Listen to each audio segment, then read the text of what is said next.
Welcome, everyone. I am so excited to welcome Millie Florence to this conversation today. I have been waiting all summer to have this conversation with her. And part of the reason that we delayed on having this conversation, we'll share with you in just a few minutes because Millie's going to talk a little bit about that. But by way of introduction, my name is Gretchen Rowe, and I am the Community Relations Coordinator here at Demme Learning. And I get the privilege of having these wonderful conversations every week with folks who I think will enhance your homeschooling journey. And Millie and I got stuck on an elevator together for a brief period of time. Yes. This spring at the Great Homeschool Conventions Conference in Ohio. And I went and found her later that day because I thought, oh, this young lady is cool under pressure. And it's an amazing experience, and I want to share her with you. As a former creative writing instructor myself, I love it when I find homeschoolers that have entered the creative writing journey full force. And you'll see as we talk today how awesome Millie really is. So I'm excited to share her with you, and I'm going to let her introduce herself. Millie? Hi, everyone. Yes, thank you so much, Gretchen. I am Millie Florence. I am the author of several books for middle graders, including Honey Butter. This is my first one. I published it when I was 13 years old, my first book. My second one, Lydia Green of Mulberry Glen. And coming out in October, my third book, The Balter of Ashton Harper, which is coming out with Bandersnatch Books. And it is a historical fantasy novel set in the Regency era. So think magic and adventure in the world of Jane Austen, which is very cool. Yes, so I've been writing. I'm so excited. I know. And we're going to talk at the end today about folks who can pre-order if they would like, if you find merit in what we're talking about. We're also going to refer you to Millie's website, where you can experience Honey Butter for yourself. I have to tell you, I came home from that conference in April and read the book immediately and loved it. And I'm an avid reader of many different kinds of genres, but it was pretty exciting to me to see a 13-year-old who could develop a topic so thoroughly. And Millie, I got my paint chips last weekend, so we'll talk more about that later. Millie, as we get started today, I want to begin with your background. How did you choose to become a writer? And I know that there are homeschool moms in our audience today who are going to see their own children in your story. So I think that's important. So let's begin there. When it comes to, when did I decide to become a writer?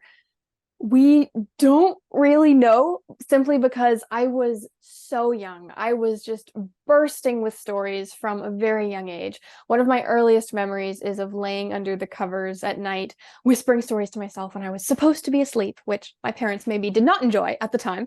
But it led somewhere great today, right? And even before I could type or write very proficiently on my own, I would tell all my stories aloud. I would dictate them and my parents would type them down for me. And it got to the point, because I was, again, just had so many stories in my head, that my mom had a mother's helper for a little while to help us around the house with me and my siblings or whatever. And at one point she just told this girl, this teenage girl, can you just sit and type all of Millie's stories out for her? Because we don't have the time. That was her job for the day. Can you type all of Millie's stories? Because she has so many things to say. They also got me a recorder for Christmas at one point that I told hours and hours of my stories into, which, even if I would say that's a great thing to do in general for kids, because even if your kid doesn't love to tell stories, we've discovered now, we have these hours and hours of recordings of me and my siblings when we were younger, which is such a treasure now that we're all growing up.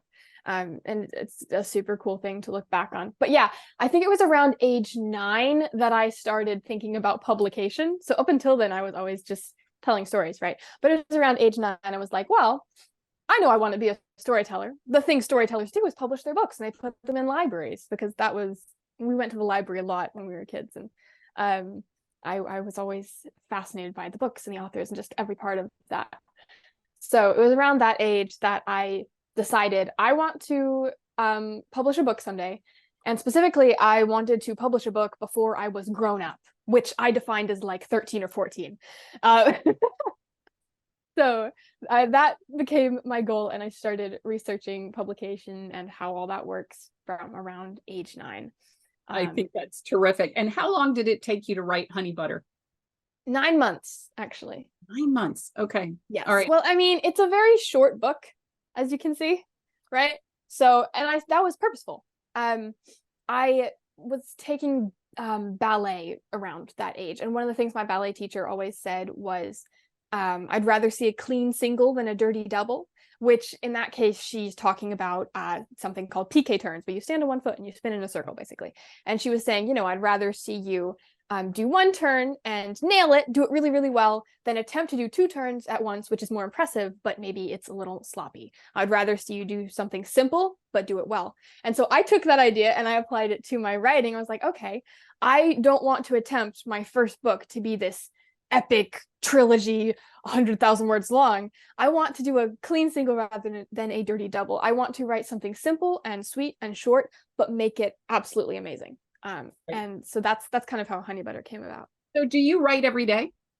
Not really. It depends. Because the way I work is I work by drafts. So when I'm writing the first draft, which is always somewhat messy and in stream of consciousness, just getting the characters and their world and their stories onto the page, then yes, I do write every single day. With the exception of Sundays. I think you do need break days. And then after I finish the first draft, it gets a little bit more complicated from there, right? Because I take that draft and I figure out everything wrong with it, which is usually a lot because my first drafts can be a bit messy, right? And I take that and I decide, what changes need to be made. So the second draft is me applying all of those changes, rewriting scenes that maybe weren't so great. And from the second draft on, no, I generally don't write every day, because from that point on, the goal is not quantity, it is quality, right? The first draft, the goal is quantity. I need to get out all the words. I just need to finish the story. That's my goal. Whether or not it's good, I just need to finish the story. But from those drafts onward, it's more about, okay, now I need to make this story work. And some days, if I don't have the right ideas and like the scene is still going in a wrong direction, I'm probably not making it better. So in those days, I would step back and I would not write, but maybe do some outlining or do some brainstorming or something else that is generally this question, but our audience does not. And I think this is really important to talk about, because you and I talked about this when we planned this conversation. You write with a pencil. Right? I do sometimes. So actually, I write my first drafts generally on the laptop on my computer and type it all out. But I do my outlining all on paper. It's a method that I learned from K.M. Weiland, who has written a bunch of books about writing. She has a blog. It's really good. It's called Helping Writers Become Authors. And I do recommend checking it out. Note of that so we can put it in our show notes. Yes. But no, her method is when you're outlining a story, when you just have kind of a wisp of an idea and you're trying to form it into something more, to do this stream of consciousness journaling about it. So I'll write things in these outlines that are like, well, I know I want this character to have an argument with this character, but I'm not sure what the argument should be about. And then I list like 5 things that the argument could possibly be about, right? So it's this very like brainstorming, journaling method to outlining, which I really enjoy. And so is this a methodology that you evolved to, or have you always done it this way? Did you start with the blog before you became the author, or did you find the blog after your authorship? So the outlining method is only something I've adopted in the past couple years, actually. Before that, my first drafts were even messier than they are now because I didn't have the outlining method. I'm a very creative person. And for a long time, I classified myself as what we call in the writing community a pantser, where basically you don't decide anything about your story beforehand. You just run with it, right? And So originally my first drafts were very, very, very messy. And because I was really passionate about, I want to be creative. I don't want to hold myself back, right, with deciding things beforehand. I felt like I was most creative in the moment, right? Within the past few years, though, once I discovered this outlining method, that has kind of become my spontaneous creativity outlet first, instead of the first draft, because it's this opportunity for me to try out different ideas and mess around, see what would happen if a scene went this direction without actually writing the book. So I don't have to actually edit those scenes anymore that I Right. mess up entirely. It's sort of an opportunity for me to So figure it things out. sounds like your writing methodology might be more akin to what happens if, Yes. and then you insert that there. And so many of the questions that I sent you from the folks who registered for this particular event centered around, I can't get them started. So what are your suggestions for getting started? Because that to walk a mile, the first 10 feet are the hardest steps. Yes. So Right. Okay. I do have some very specific advice for this, which I think is super helpful, because it's true. I know a lot of parents who are like, oh, my kid doesn't really like to write, or even my kid doesn't really like to read. And to that, I would say, okay, that's fair. Some people are not as inclined to writing or even reading, but there is not a human in the world who does not enjoy a good story, no matter what the format, right? So if your kid is really into a TV show or Dungeons and Dragons role play, or like anything story based, start there first of all, and be excited with them about that story, because nothing like shuts down a kid's creativity more than their parents' judgment, and nothing lifts them up more than their parents' encouragement. So if your kid has any type of story, books, fantastic, but even TV shows or anything else, if your kid has any type of story that they are really excited with, encourage them in that. Number one, engage with them over that, ask them questions about that story, because right there you're building the foundation. Because to become a good writer, you have to develop story instincts. And the way you get those story instincts is by absorbing all different kinds of stories and talking about, well, I liked this part of the story, but I didn't like this one. Why does this character feel really realistic and relatable, but this one feels kind of flat and boring, right? Have those conversations around stories, right? And then I would say from there, encourage them to write fan fiction about those stories that they're really excited about. And again, I know I can already tell people are going to cringe about that, because fan fiction has this like reputation of being twaddle or not being helpful, but that's actually the complete opposite. Think about it. When you learn to play an instrument, like let's say you're learning to play the piano, you don't start by making up your own songs. You start by playing other people's music first, and that's how you develop your skills. And it's exactly the same with storytelling. Writing fan fiction is so, so valuable. I did it when I was younger. I wrote Minecraft fan fiction when I was younger. So whatever you think your kids are interested in that you're like, it's not the best taste, I promise you, I was interested in worse when I was younger. So, but yeah, no, and learning, when you write fan fiction, you learn how to mimic different writing styles and different character voices of already developed characters and worlds. So you don't have to do the foundational work, but you are still learning how to write. So I would say that is a great place to start if you have a reluctant writer or reader of any kind. So the next thing I want you to talk about, because I talk about this ad nauseum, but it's important for our audience to hear this from you, is if you're a parent and you're trying to encourage your child to write, are you going to focus on the creativity, or are you going to focus on the grammar and the spelling and the punctuation and all those things? And I know what your answer is going to be. So it's kind of a setup, but can you share that with our audience? Yes, absolutely. Focus on the creativity. And again, I'm going to say from my experience being homeschooled my entire life, there was never a huge focus on grammar or spelling, and now I'm publishing books. Not that we never talked about it, right? But it's not like I ever went through a grammar curriculum. And I I did some spelling stuff, but the majority of the way I learned grammar and spelling was through writing and reading, right? Because you learn grammar, I think, generally pretty instinctually if you read a fair amount, or even if you listen to audiobooks, right? And spelling, I mean, I have so many memories of I'm just sitting typing out my stories on the computer, and I'll be like, Mom, how do you spell eventually? And she always paused whatever she was doing, if she was cooking or whatever, to spell it for me. And that was the biggest way that I learned to spell, was because I was writing a story and I didn't want my spelling to hold me back. I was forced to learn to spell those words. And it all came from a place of excitement, right? Of being passionate about what I was doing.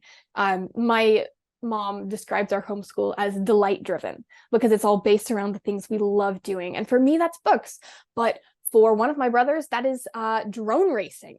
And for another, it is soccer. And for one of my sisters, it is drawing. And for another one of my sisters, it is nature and animals. So find what your kid, this is just like a general homeschool thing. Find what your kid is excited about and work off of that when it comes to homeschooling. Absolutely. I think it's fair. We should tell our audience too, you're the eldest of 5. So I am, yes. We refer to my eldest daughter as the experimental child. So your parents test drove that delight-driven learning on you, and then yes, implemented it with your siblings. So I've always been referred to as the guinea pig because they do it. I'm the experiment child, right? Absolutely. We had some terrific questions, and I would love to be able to turn our attention to those questions, because not only are you an author, but you help other students become authors. So before we talk about the questions, can you tell us a little bit about how you provide mentorship to other young writers? Yes. So I do an online mentorship program. The slots are pretty limited for it, just because I spend so much time with each individual participant. But I do have open slots right now if anyone wants to, ask me about it. You can find out more on my website about the details. But basically what it is it's all online, and I'll meet with them in a Zoom meeting once a month to discuss, where they're at, what they're working on. We also talk about just like stories and books in general. So I'll ask a lot of questions, like I just talked about, engage with the kids about what they're excited about. So I'll be like, oh, hey, what have you been reading? What did you think of that? How did the characters act? That sort of thing. And then it's very individualized to each kid, but generally the 2 different routes I have is if they have a specific project they're working on. So if they're actually trying to write a book or a short story, then my job is to motivate and encourage them with that, to help them set goals. I'm going to sit down, I'm going to write for this amount of time a day. And I check up on them every week and be like, hey, how much did you write this week? Did you stick to your goals? How did writing feel? Just engaging with them on that. Or if they don't have a specific project they're working on, then I'll assign them like weekly fun writing exercises. So it'll be things like go to a coffee shop and describe the entire environment using all 5 senses, right? Or write a story where character A and character B get in an argument, and giving them different prompts to help them play with words and learn how all that works. The first thing I do, though, as soon as someone signs up, is I ask them to send me 3 or 4 different writing samples of theirs that they have worked on, they feel pretty proud of. And I will read through all of their samples, and then I'll write up a letter of like feedback for them, which is basically like, okay, here's all the things you're really good at in writing. Here's the things you need to work on. And here's how you can work on those. And I'll provide them with custom like resources of blog posts I think would be helpful, YouTube videos I think would be helpful, books, podcasts, all that. So it's basically just like a curated learning system for kids who love to write. And one of the things I think that is valuable about that is you are perceived by them as a peer. Yes. Because there aren't many of you in the world, young writers who are willing to share themselves with others. So I think that's really fantastic. And I think thank you. Difference. I mean, it's just for me what I think I would have wanted when I was that age. right? Because I know one of the big things I worried about when I was younger was like, well, I'm really passionate about this and I'm really enjoying this, but how do I know if I'm actually doing a good job? And how do I know what I still need to work on and what I'm good at? Because of course I'll give samples of this, of my writing, to my parents and they'll be like, oh, it's amazing, right? But I always wished I had a more objective perspective and some Sure. direction on where to go and what to learn. And so that's kind of what I provide for my coaching clients. So one of our moms asked a question about wanting to provide the very best writing instruction for her student and not wanting to fail them. And I think that that was such an interesting question because from my perspective, it's like opening a treasure chest. There's no failure here. There's just different things to explore in the chest. But I wanted to hear what you thought about that. Right. Well, I would ask, what are you defining as failure, right? Like, what's really the worst case scenario here? Like, be honest with yourself, because, and I am this type of person, I can catastrophize. And I've talked to my parents a lot about this. I'll be like, oh, I don't want to fail my publishers or whatever. And they're like, okay, what does that actually mean, Millie? So that's the first thing I would say. What are you actually worried about happening? And then I think, take the steps to figure that out. But yeah, general advice for, working with a young, passionate writer. Like I just said, listen to them, talk with them about the stories that they're excited about. I just posted an Instagram reel about this, actually, that even if you don't fully understand, like, the stories that your kids are so excited about, just being there and listening and asking questions and being excited with them is so incredibly valuable. Because I don't know, I've just been that kid who's like just hyperventilating with all these story ideas and I just want to tell people about them. So I think the absolute biggest and best thing you can do is listen to them and discuss all the things they're excited about with them. So you're taking it from the perspective of somebody who wants to write, but most of our respondents had kids who were giving them pushback on writing. So what would be your advice to a parent who wants to create a writer, but is dealing with someone who is reluctant? And I'll give you an example. Some of the things I often hear about parents, from parents when they say, well, my child hates to write. And I will say, well, tell me about their writing experiences. And when we get into it, we have been the gods and goddesses of the red pen.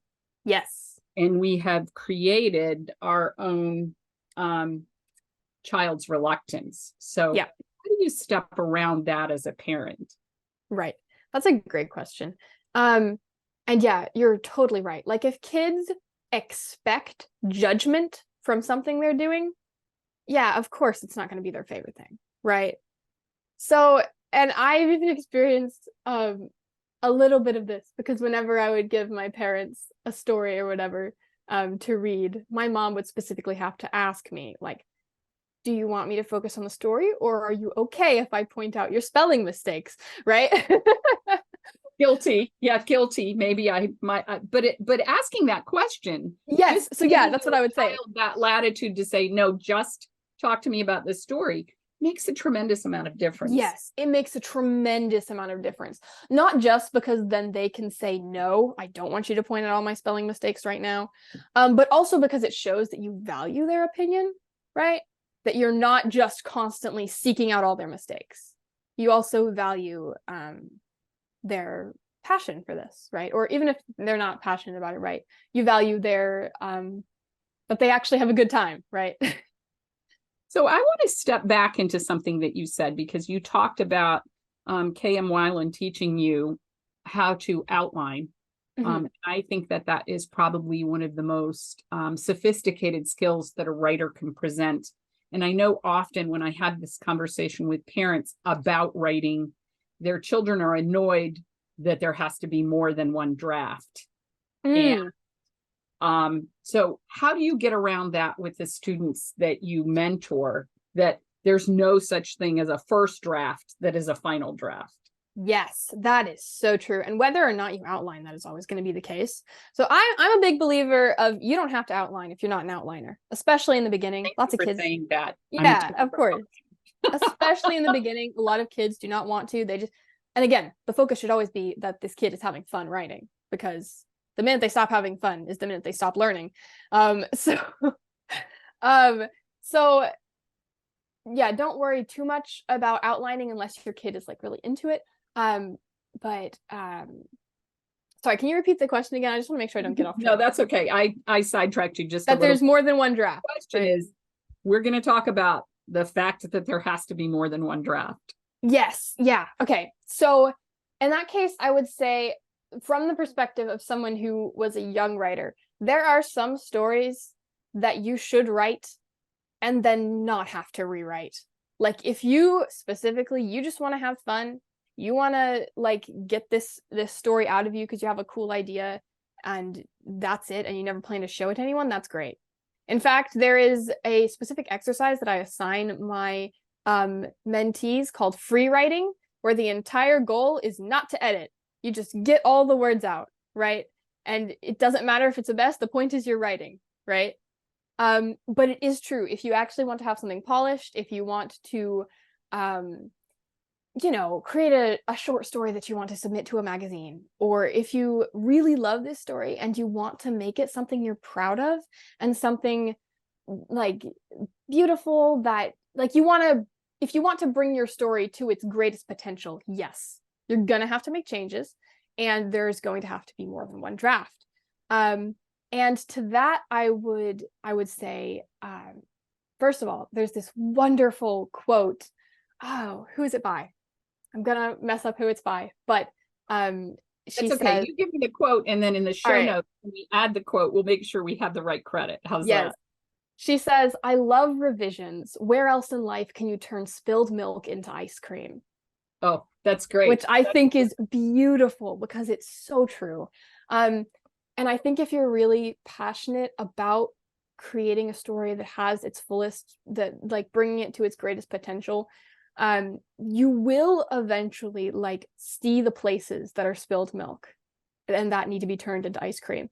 And this is something professional authors do, by the way, the biggest way to do that, to help yourself get past that first like honeymoon phase with your story and actually see its flaws, is to set it aside for a while. So when I write a book, I write the first draft, I don't immediately go into the second draft. I set that draft aside for at least a month, if not more, because when I first write it, I'm too close to the story, both in terms of things I love and things I hate. And often I'll come back to those scenes that I loved and I'll be like, okay, I can see the few flaws here, I need to fix this and fix this.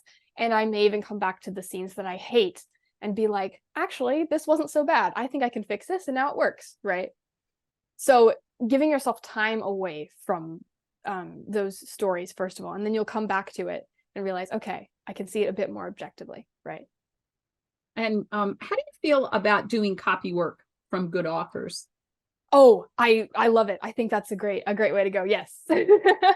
Let's talk a little bit about that, because I have had conversations with parents and they're like, wait, you're going to tell my child to literally copy a section of dialogue that is well written? And I have said, absolutely, because that's how you cultivate the experience of knowing how to punctuate dialogue. Yes. Is reading someone's well punctuated dialogue. Yes, absolutely. Well, and like copy work from great writers is just a step away from fan fiction. And I already talked about how much I think fan fiction is great. And you can learn so much because you're just emulating an author you love, right? So copy work is very similar to that, right? Where it really forces you to look closely and analyze these stories that you love. One of my favorite authors of all time started writing fan fiction and has become a phenomenally successful author. And she started writing on a CompuServe group, writing fan fiction 30 years ago.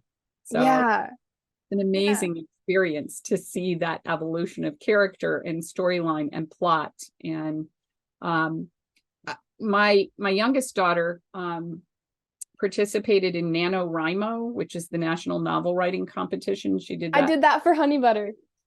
And if parents don't know about that, can you talk a little bit about that? Because if you have a child who's really excited about writing, here's a way to cultivate that in a very cogent way. Yes. So NaNoWriMo stands for National Novel Writing Month, and it happens every November. And it is it's all online. It's a challenge to write the entire first draft of a novel in 1 month. And the classic NaNoWriMo is 50,000 words in 1 month, but there's also a kid's version and you can adjust your word count goal, right? When I did Honey Butter, I did, it's 30,000 words. So I wrote 1,000 words a day, to finish it by the end of the month. And oh my goodness, NaNoWriMo was absolutely a lifesaver for me for writing that book. Especially the kids stuff. The platform they have for the kids is really fun. And they have a little like prompt machine that you can click a button and it spits out writing prompts and things like that. And they have interviews with like successful authors every week. They call them like pep talks to be like, you can do it, keep writing your book. And it's very encouraging and inspiring. Of course, we'll include a reference to that in the show notes for our families who are interested in that, because I think it makes an amount of difference. So I sent you all these questions, and I'm intrigued to know, of all the questions that our registrants ask, what did you find fascinating amongst those questions? I mean, I highlighted some that I thought were interesting, but you're coming at it from the perspective of a young adult. Yes, yeah. So one question that I thought was super good is we got the question, am I old enough to be a writer, 10 years old? Which I absolutely loved. To which I would say, yes, you are absolutely old enough to be a writer. Yes, absolutely. Start now.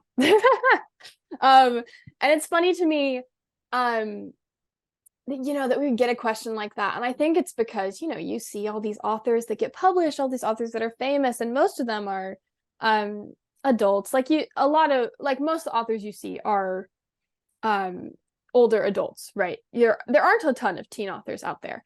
And yes, the more experience you have as a person, the more you will be able to write about, right? But you are never too young. Absolutely. Because even when you are 10 years old, you have plenty of stories and plenty of experience to write those stories. And you have a really unique perspective as a 10-year-old that no adult can have.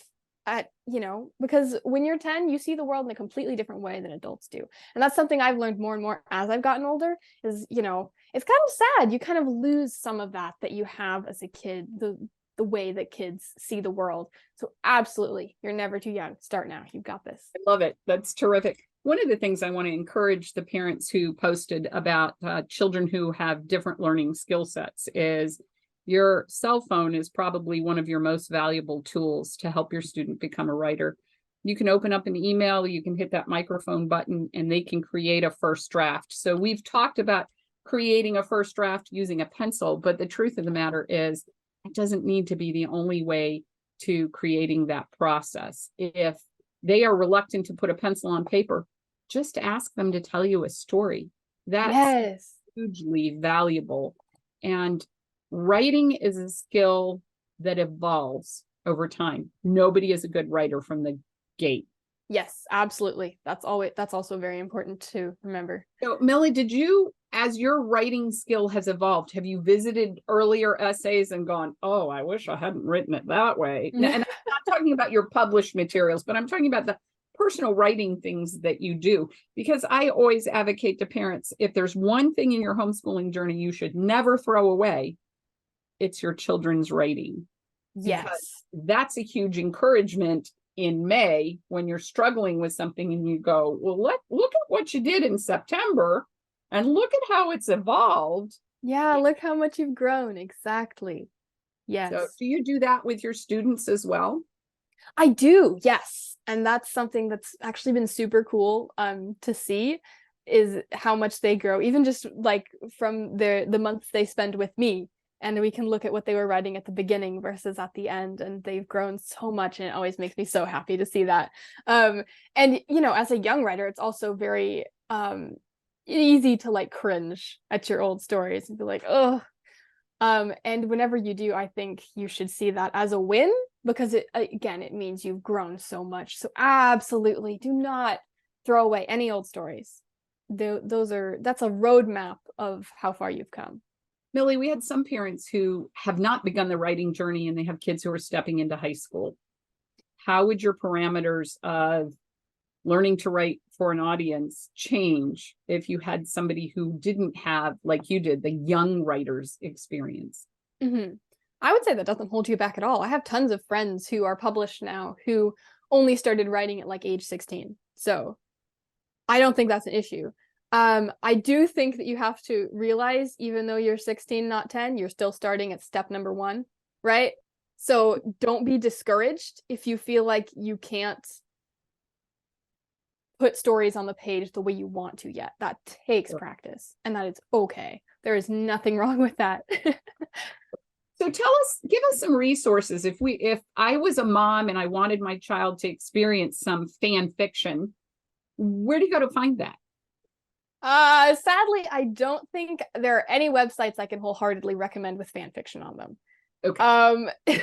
Just because there are a lot of adults who write fan fiction and post it, and it is, not something you should ever read. Not something. So that actually is a good caveat for parents. Yes. No, don't let your kid just go wild on a fan fiction site. No. Right. If you're going to ask your child to do something like that, you better read it first. So that you know what you're getting into. No, I'm a huge advocate for writing fan fiction as practice. I am not an advocate for seeking out fan fiction to read online.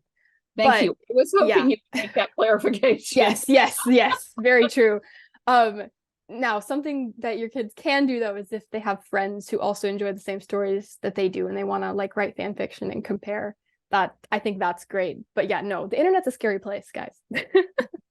One of my creative writing students years and years ago, the two of them paired together to write a story that they wrote all year.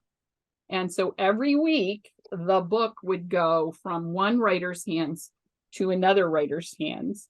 And so watching that story evolve was a little bit like Mad Libs, but it was fun. And that's another way, if you have a reluctant writer and you have more than one child in your household, you can pair them with your less reluctant writer and have some success there. And I think that makes a difference as well. Yeah, it does. I actually did that when I was younger. Me and a friend of mine, we wrote a story together. We never finished it, but it was a great experience and it was really fun. And we did it on Google Docs. So when we were both in the document, we could see each other's little like colored cursors writing out the words. It was very motivating. Well, and you've had quite an evolution because you have that technology that my kids, when they were writing and handing back and forth, didn't have. I mean, they still had to go find a card catalog to find stuff in the library. So technology. That's also valuable too, though. Like, yes.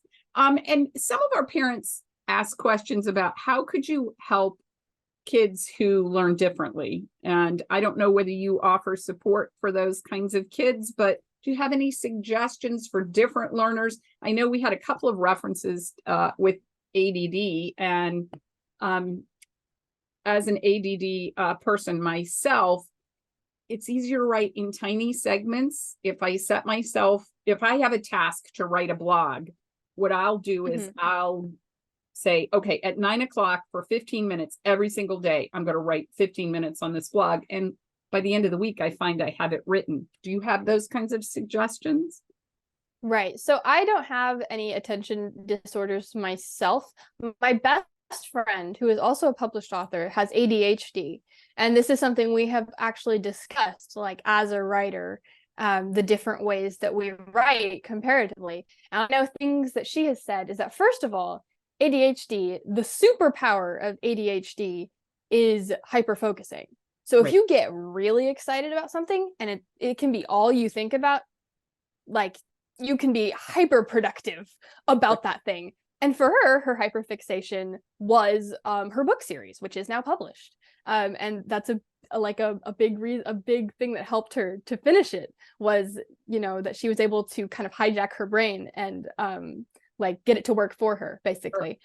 Something she's also talked about is like locations are really important for her. So she writes in coffee shops a lot, or changes location if she's having trouble focusing, which I think is really cool. And I mean, that's a tip that can work even for people without ADD or ADHD, right?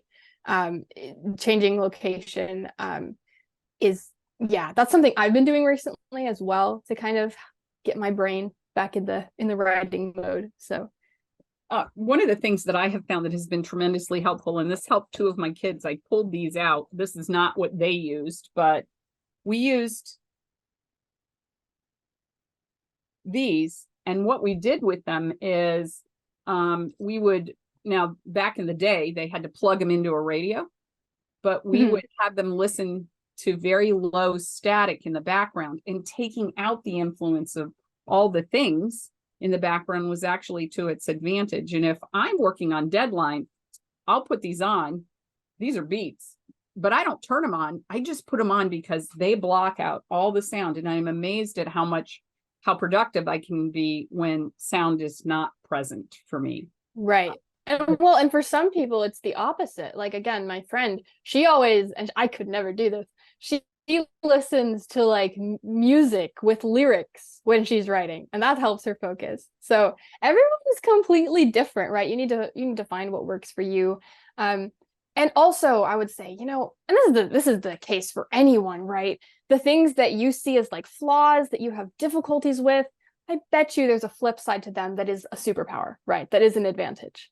Absolutely. I love that. We're going to keep that too, as well, as I love what you said about spilled milk into ice cream. And tell me how that happened for you in one of your writing experiences. I mean, you have 2 books published, a 3rd book coming out very shortly, and you're in the midst of working on another one. So I'd like to know how that experience translated in your life personally.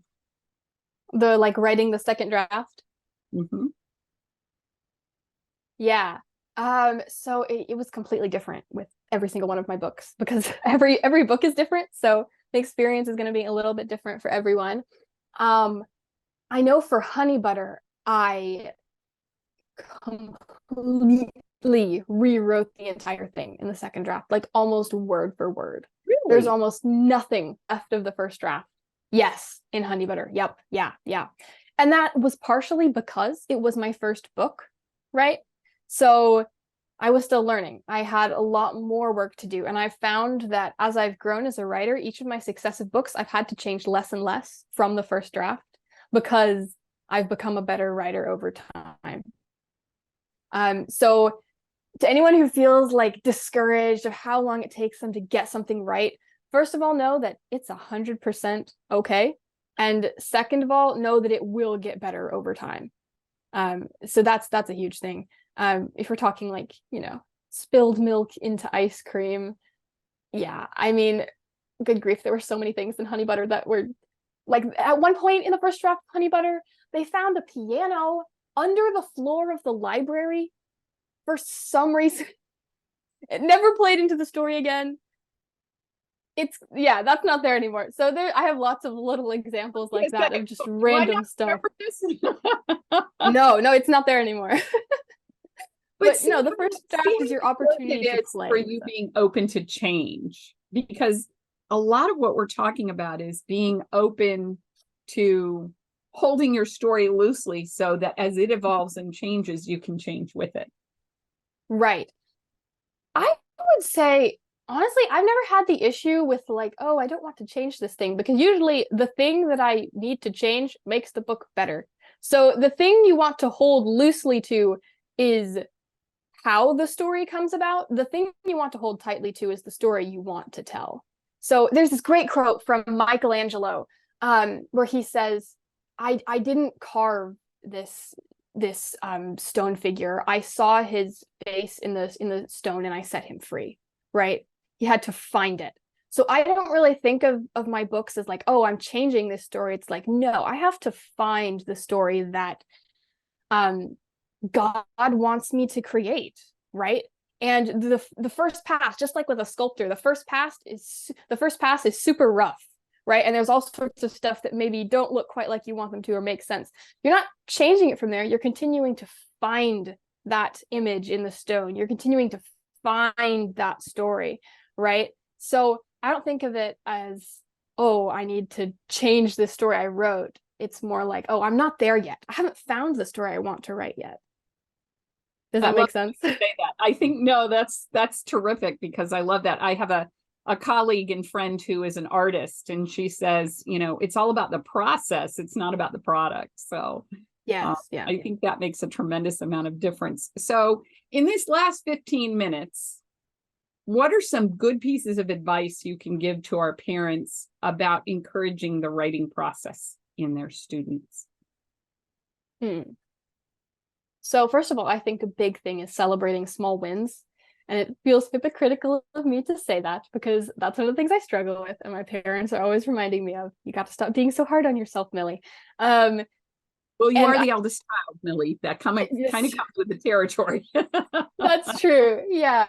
No, I think celebrating small wins every time you finish a draft, do something to celebrate. This is something I tell my coaching clients all the time. I've seen writers who, when every time they finish a draft, they like bake a cake or something, which I love so much. So yeah, celebrate the small wins, like have fun with it.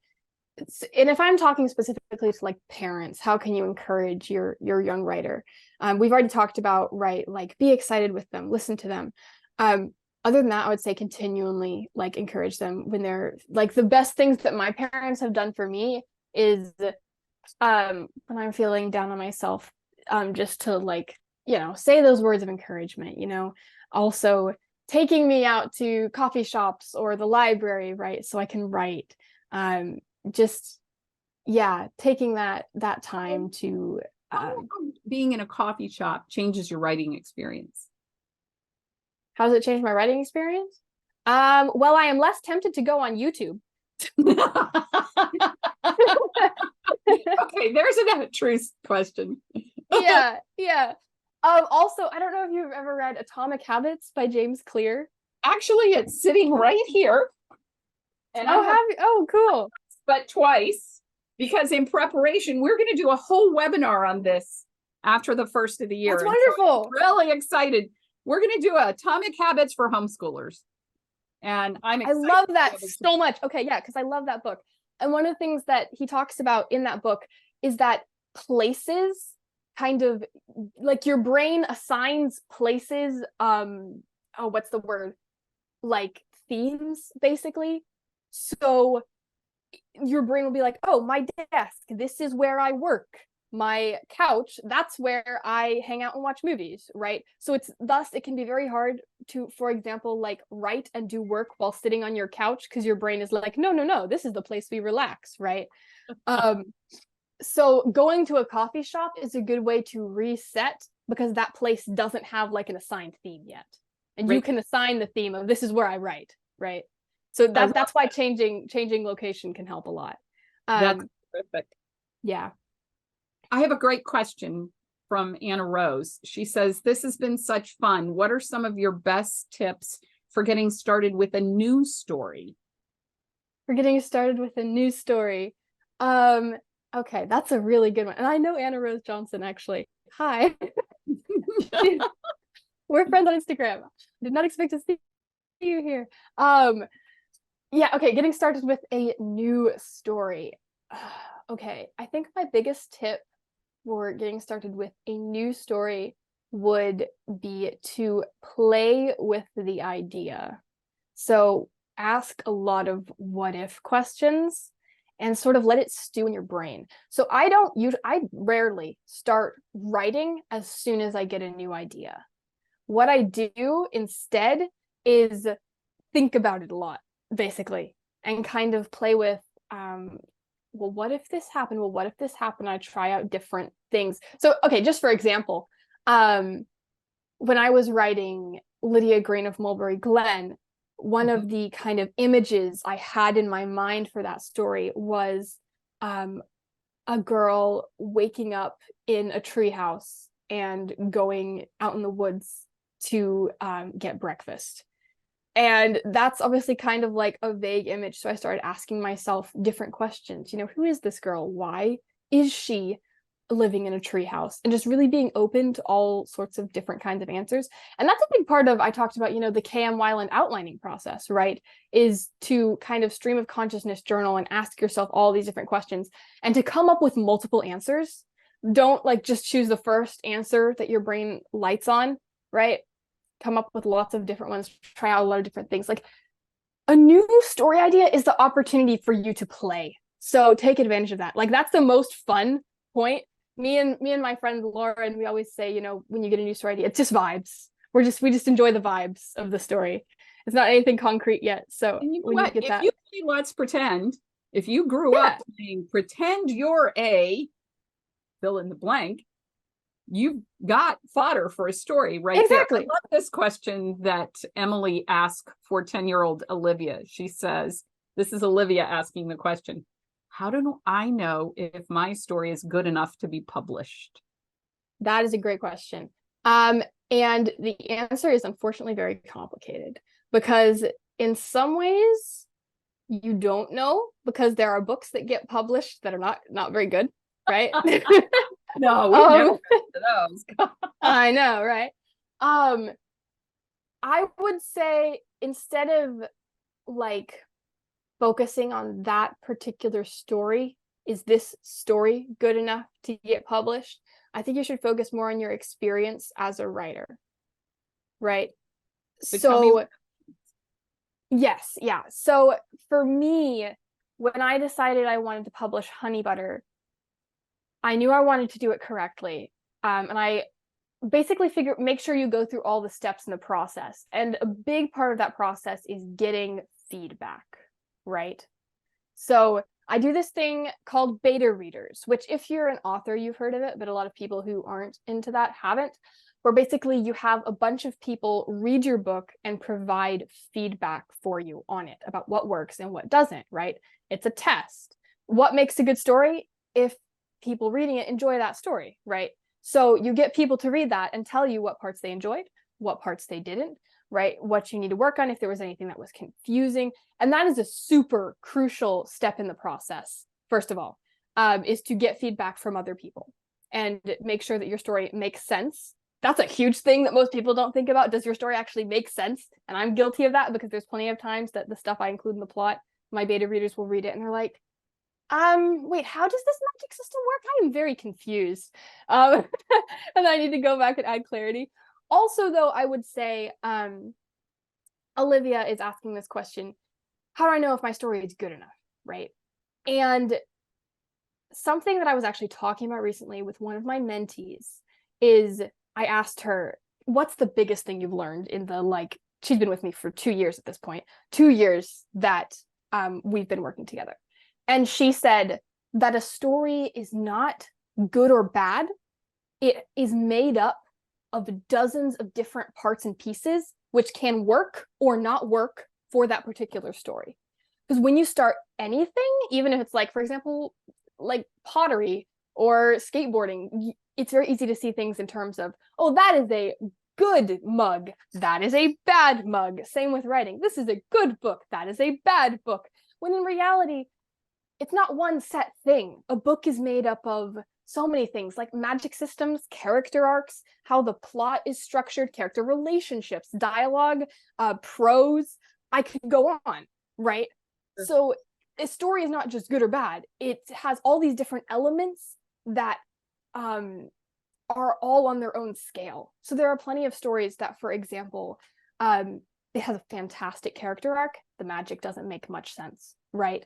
And once you start seeing your books, that's kind of like leveling up your mindset when you realize you stop seeing your book as, is this story good? And you start seeing it as all these different pieces that work together. So your advice to young Olivia would be have a bunch of people read your story. Yes. Make sure the elements work together. Yes. Then step forward into that. Now, do I remember, did you self-publish Honey Butter? Or I did, yes. I self-published both Honey Butter. I mean, we're almost at the end of the hour. I can't believe it. This is going. I know. But tell me a little bit about that process. How'd you figure that out? I mean, you were 13 years old. So how'd you Yes. Again, I was just really, really passionate about putting a story out in the world. And it took a ton of research. So this is actually another piece of advice I would give to Olivia, right? Sorry, I really want to help Olivia right now because I understand where she's coming from. If you're not sure if your story is good or bad, it can be one of two things. One is just insecurity, because you can get really in your own head about stuff, which I'm definitely guilty of. But another, like, if you're not sure if your story is good or bad, that might mean you need to do more research on what makes a good story versus a bad story. And this does lead into what I'm talking about with self-publishing, because a huge thing that is the reason I was able to self-publish Honey Butter is because I learned how to research, specifically Google things. I learned how to self-publish from the internet, guys. I don't have any extra like special tools or anything. I just Googled stuff and read a million blog posts and watched a million YouTube videos and like searched to find pros and cons lists between different self-publishing distributors and how all that works. We are living in a day and age where everything you need to teach yourself is literally at your fingertips, literally like typing with your fingertips. And I think more people need to take advantage of that, especially if they want to self-publish and become an author and chase that dream. Because everything you need to know, you just need to look for it, right? And you need to have the patience to learn it, right? So for me, self-publishing Honey Butter. And you know what? You've given us so many tremendous, valuable pieces of advice. Mm-hmm. 1, your first draft is not your final draft. 2 is talk about something you love. 3, research and figure out, does it work? Mm-hmm. Enlist a tribe to help you in that process, which I think is really interesting and fascinating, and be open to that feedback so that you can improve your craft. What would be your closing thoughts? Because we've come to the end of our time together. I know. It's so sad. My closing thoughts are that no matter like who you are as a kid, if you're passionate about writing, or if you're not, or if you're passionate about something else, you can chase that dream. And I hope that I am living proof of that. Because again, I have all my siblings are passionate about different things as well. And I hope that I'm inspiring not just to young writers, but to any kid who has big dreams, that you can absolutely go for it, go out there and do it. And you might find yourself learning a lot of cool stuff along the way. Absolutely. So yeah, I would just encourage all the kids who have big dreams to go tackle them, because it's a lot of hard work, but it's totally worth it and you can do it. So Millie, before we finish this time, your website is millieflorence.com. Yes. And I want to talk just real briefly about the Balter of Ashton Harper, which is soon. And you said it would be available for pre-order. So tell us a little bit about this story, because I don't want to leave our conversation. Your writing has evolved. So tell us about the Balter of Ashton Harper. How did you get to this idea? Yes. So the Balter of Ashton Harper is like a book for kids who have big dreams, because it is the story of Ashton, who is 12 years old, and he is a ballroom dancer with his sister Zizi, and they want to get into this prestigious school, the Overmorrow Academy of Arts, to become like professional dancers. Oh, and I don't remember if I mentioned at the beginning, but this all takes place in the Regency era. So it's like Jane Austen, but with magic and adventure. And so him and his sisters get the opportunity to audition for a scholarship at this school and like achieve their dreams, right? But along the way, they run into some very mysterious magic that perhaps was better left undiscovered, and shenanigans ensue. But Ashton's internal conflict and his character arc is all about what it means to be a kid with big dreams and big goals and aspirations. And, you know, are dreams worth dreaming, even if they might not come true, right? And how do you react when you encounter obstacles to those dreams? Now, your obstacles might not be magic, but like Ashton, but the point still stands, right? And I wrote the Balter of Ashton Harper from a place of when I was really struggling in my own career and having a lot of doubts of, will I ever make it, right? And so that is really a story about chasing your dreams and having the courage to continue even when you feel like giving up. I love that question. Are dreams worth dreaming, even if they don't come true? I think they are. I think you've set the stage for some wonderful authors in the future. In our show notes, we'll have Millie's website and information on how you can pre-order the Balton of Ashton Harper. And I am really, excuse me, let me change that pronunciation. Let me do it correctly. The Balter of Ashton Harper. And so you have to read the book to figure out exactly what that means. And well, I can tell you, I like to tell people what it means. okay. Balter is a little known English word that means to dance artlessly without particular grace or skill, but usually with enjoyment. Well, that would be the description of me in any dancing opportunity. So yes. Now I have a word to describe it. Yeah, Balter is the kind of dancing you do in your room if you're interested, right? Absolutely. And probably with a hairbrush and singing along, right? Yes, exactly. A hairbrush is a must. The microphone. Millie, thank you so much for this time. I hope you can see the treasure I found in Millie last April today. And I thank all of you for joining us live today. Those of you who are watching this video, please make sure you check the show notes so you can get all the information to reach out and be in touch with Millie. This is Gretchen Rowe for the Demme Learning Show. Thanks for joining us. You can find the show notes and watch a recording at demmelearning.com/show or on our YouTube channel. And be sure to review, follow, like us, especially if you enjoyed what you heard today. Take care, everyone, and we hope you join us again soon.